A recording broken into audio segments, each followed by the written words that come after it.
Gaza is starving. Israel's genocide has entered a new and apocalyptic phase which puts at risk the whole population of Gaza.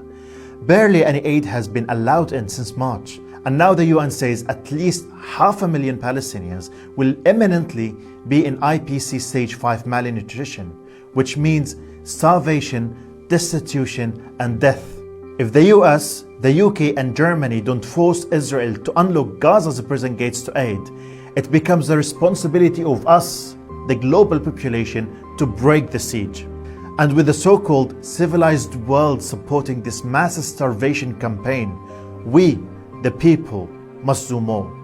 This is a time for organized action. The siege can be broken, and it must, by land, by air, by the sea. We need to see 1,000 boats sailing in the Eastern Mediterranean to feed the people in Gaza.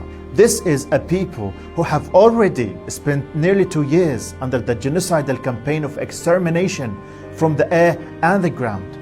This is a moment that will go down in world's history. The barbarism and genocide cannot be allowed to win. Time is of the essence.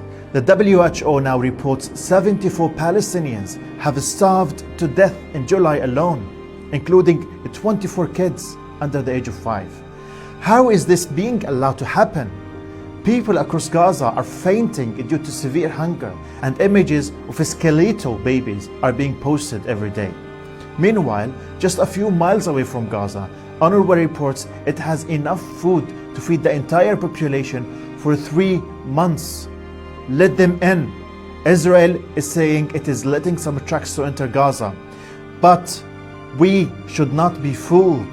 This is not enough, and neither are the airdrops, which are humiliating, lethal, and do not solve the problem. And at the so-called Gaza Humanitarian Foundation aid sites, starving Palestinians queuing for scraps are being mowed down and killed in huge numbers. These are images which will be seared into the historical memory of humankind.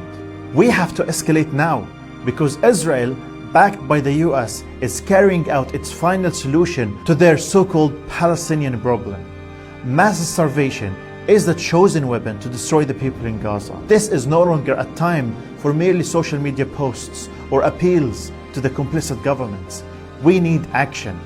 The entrance of food and medical supplies must be forced into Gaza by any means necessary. Enough is enough. Act now.